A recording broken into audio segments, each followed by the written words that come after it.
Pada kesempatan kali ini, di video pembelajaran yang akan saya sampaikan berkaitan dengan mata pelajaran otomatisasi tata kelola kepegawaian. Sebelumnya, perkenalkan, nama saya Zahiratul Wirda. Sebelum pembelajaran kita mulai, alangkah baiknya kita berdoa terlebih dahulu.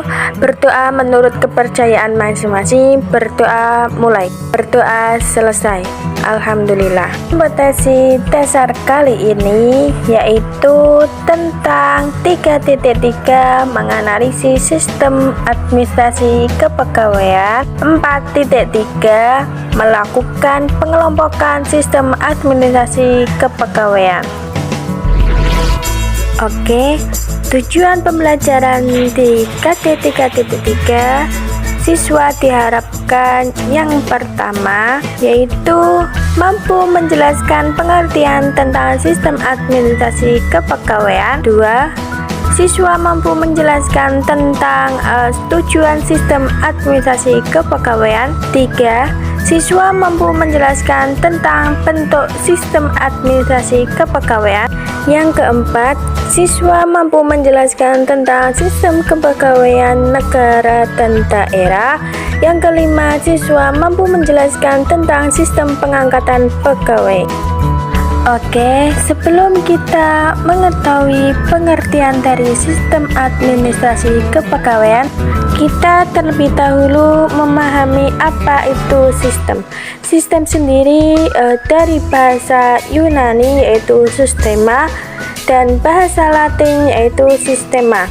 Artinya satu kesatuan yang terdiri dari komponen atau elemen yang dihubungkan bersama untuk memudahkan aliran informasi, materi, atau energi untuk mencapai suatu tujuan.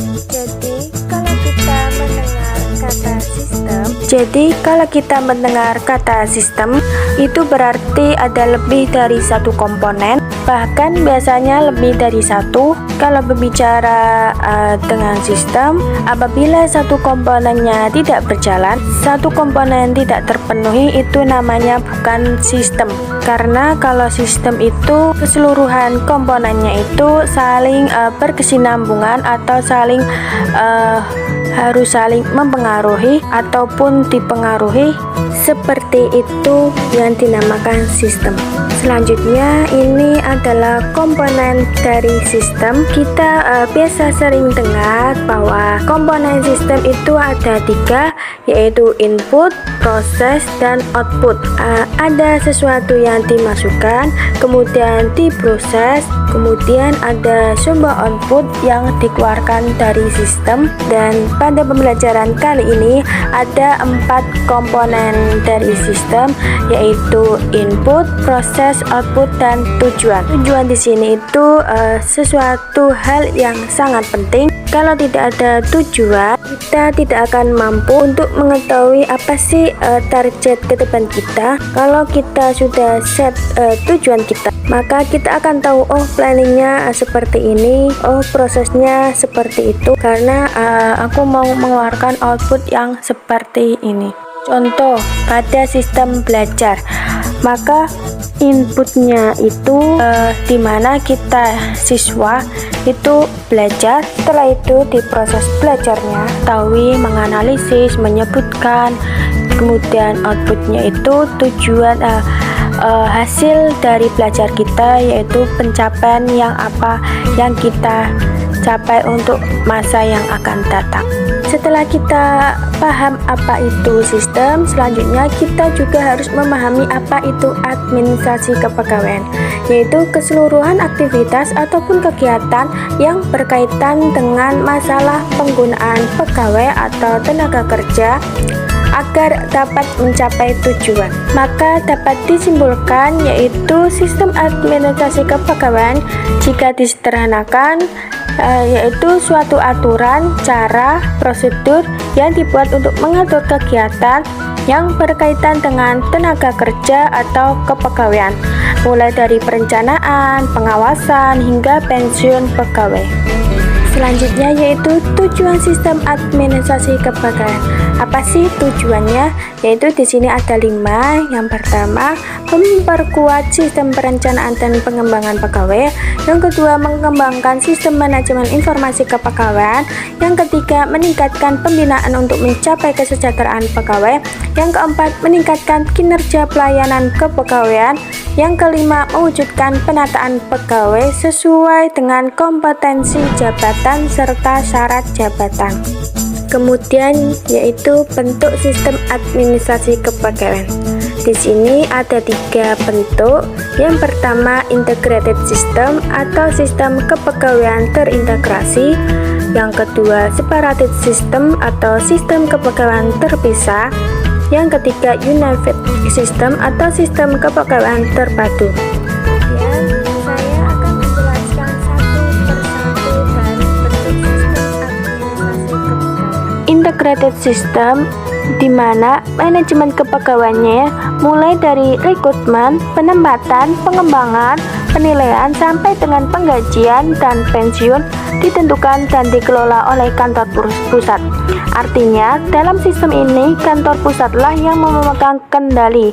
Contoh sederhananya, misal Alfamart sedang membuka rekrutmen besar-besaran dalam sistem integrated system, maka kantor pusat Alfamart lah yang melakukan proses rekrutmen yang nantinya akan didistribusikan ke Alfamart cabang lainnya. Kemudian separated system, di mana manajemen mulai dari rekrutmen sampai penggajian dan pensiunan dilakukan oleh masing-masing daerah. Jadi yang integrated system itu diatur oleh pusat, sedangkan separated system diatur oleh masing-masing daerah atau kota. Kemudian yang ketiga, unified system atau sistem kepegawaian terpadu, yaitu suatu sistem kepegawaian di mana manajemen kepegawaian dilakukan oleh suatu lembaga tingkat nasional yang khusus dibentuk untuk keperluan. Jika disederhanakan, sistem ini menggunakan jasa pihak ketiga untuk mengurusi administrasi kepegawaian kantornya. Contoh, Bank BRI yang membutuhkan pegawai baru di posisi customer service. Karena Bank BRI sudah bekerja sama dengan pihak ketiga, yaitu perusahaan outsourcing sebagai distributor tenaga kerja, maka perusahaan outsourcing-lah yang melakukan perekrutan. Lalu Bank BRI hanya tinggal menerima pegawai yang sudah diseleksi oleh perusahaan outsourcing.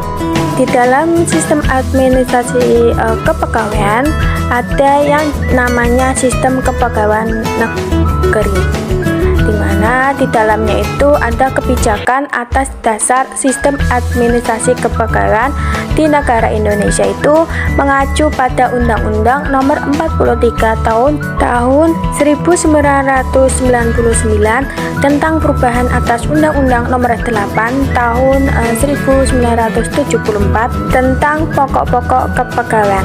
Dalam undang-undang tersebut, pegawai negeri sipil atau PNS adalah setiap warga negara Republik Indonesia yang telah memenuhi syarat yang telah ditentukan, diangkat oleh pejabat yang berwenang dan diserai tugas dalam suatu negeri atau diserai tugas negara lainnya dan digaji berdasarkan peraturan perundang-undangan yang berlaku. Seperti itu. Adapun jenis pegawai negeri itu ada 4 jenisnya. Yang pertama itu pegawai negeri sipil, di mana pegawai negeri sipil itu ada 2, pegawai negeri sipil pusat dan pegawai negeri sipil daerah. Bedanya apa? Yaitu pegawai negeri sipil pusat merupakan PNS yang dibiayai oleh APBN atau anggaran pendapatan dan belanja negara dan dikomandoi langsung oleh pimpinan lembaga atau menteri. Sedangkan pegawai negeri sipil daerah adalah PNS yang dibiayai oleh APBD atau anggaran pendapatan dan belanja daerah, baik provinsi maupun kabupaten atau kota. Sesuai dengan namanya, PNS daerah ini dipimpin oleh wali kota atau bupati atau gubernur. Selanjutnya jenis pegawai negeri yang kedua yaitu TNI atau Tentara Nasional Indonesia. Menurut Undang-Undang Nomor 34 Tahun 2004 tentang Tentara Negara Indonesia, dinyatakan bahwa prajurit adalah warga negara Indonesia yang memenuhi persyaratan perundang-undangan dan diangkat oleh pejabat yang berwenang. Setiap prajurit TNI berhak memperoleh penghasilan yang layak dan dibiayai seluruh dari anggaran pertahanan negara yang bersumber dari anggaran pendapatan dan belanja negara. Selanjutnya, jenis yang ketiga yaitu anggota kepolisian negara Republik Indonesia, merupakan alat negara yang berperan dalam memelihara keamanan dan ketertiban masyarakat, menegakkan hukum serta memberikan perlindungan, pengayoman dan pelayanan kepada masyarakat dalam rangka pemeliharaan keamanan dalam negeri. Pegawai negeri pada kepolisian negara Republik Indonesia terdiri dari yang pertama anggota kepolisian negara Republik Indonesia, yang kedua pegawai negeri sipil. Bagi pegawai negeri sipil kepolisian negara Republik Indonesia berlaku ketentuan perundang-undangan di bidang kepegawaian. Kemudian jenis pegawai negeri yang terakhir yaitu pejabat negara. Pejabat negara sendiri adalah pimpinan atau lembaga tertinggi negara sebagaimana dimaksud dalam Undang-Undang Dasar 1945, dan pejabat negara lainnya itu ditentukan dalam perundang-undangan, di mana yaitu terdiri dari presiden, wakil presiden, ketua, wakil ketua, anggota MPR dan sebagainya yang telah ditentukan oleh undang-undang. Sekian pemaparan materi pada pembelajaran kali ini, yaitu KD 3.3 tentang menganalisis sistem administrasi kepegawaian. Untuk mendukung channel ini, jangan lupa like, comment, subscribe, dan jangan lupa klik loncengnya supaya channel ini terus berkembang dan kalian tidak tertinggal dengan video-video pembelajaran selanjutnya. Terima kasih, bye-bye.